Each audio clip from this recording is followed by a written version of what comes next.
किसी ने बड़े कमाल की बात कही है, नींद बड़ी आवश्यक चीज है।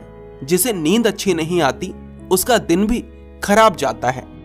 बुद्ध ने कहा है, विजय वैर पैदा करती है और हारा हुआ व्यक्ति सो नहीं पाता, उसे दुख परेशान करे रखता है। पर सुख की नींद का वही अनुभव कर पाता है जो ना तो हार से प्रभावित हो और ना ही जीत से प्रसन्न। कौशल नरेश राजा प्रसन्नजीत अजातशत्रु से 3 बार युद्ध में हार गया। अजातशत्रु मगध का राजा था।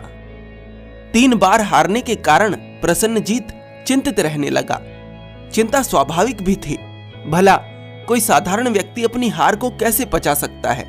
उसके पास कोई कमी नहीं थी, धन बहुत था, उसका राज्य बहुत बड़ा था, लोग उसका आदर सम्मान भी करते थे, जो वह चाहता था उसे तुरंत मिल जाता था।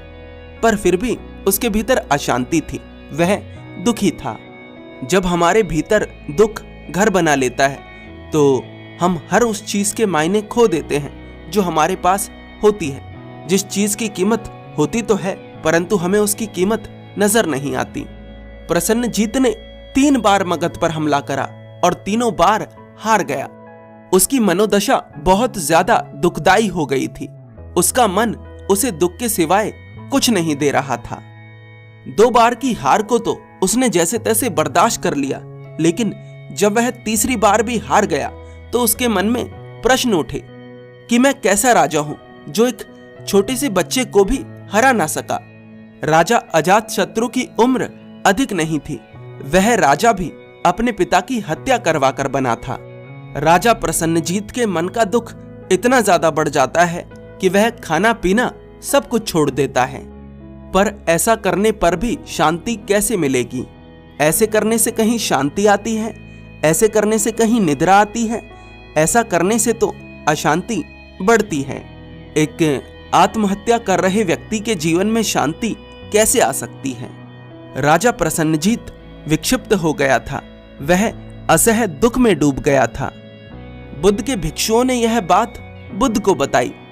राजा प्रसन्नजीत कभी कभी बुद्ध को सुनने आया करता था, परंतु दुख की बात यह थी कि उसने बुद्ध को सुना तो बहुत, परंतु वह समझा कुछ नहीं। प्रसन्नजीत बुद्ध को सुनने आता था, पर फिर भी यह दौड़ जारी ही रही। वह अपने मन को भ्रमित करता ही रहा और अंत में दुख में आकर डूब गया। बौद्ध भिक्षुओं ने बुद्ध को बताया कि राजा प्रसन्नजीत 3 बार युद्ध में हार गया है, जिसके कारण उसकी मानसिक अवस्था खराब हो गई है। वह ना तो कुछ खाता है, ना पीता है, ना सोता है और ना ही ठीक से जागता है, बस बेचैनी में पड़ा रहता है। बुद्ध ने अपने भिक्षुओं से कहा, प्रिय भिक्षुओं, ना तो जीत में सुख है ना हार में। व्यक्ति जीतने के बाद वैर को पैदा करता है और हारने के बाद सुख से सो नहीं पाता, क्योंकि जिससे तुम जीते हो वह तुमसे बदला लेना चाहेगा। उसके भीतर बदले की आग जलेगी और जब तक वह तुम्हें हरा ना देगा तब तक वह उस आग में जलता रहेगा। विजयी पुरुष की अलग समस्याएं हैं और पराजित पुरुष की अलग। विजयी पुरुष को अपनी सुरक्षा बढ़ानी पड़ती है और पराजित पुरुष अपनी हार की गिलानी में डूबा रहता है। विजयी पुरुष के भीतर भय पैदा होता है और पराजित पुरुष के भीतर क्रोध। दोनों ही दुखदाई हैं।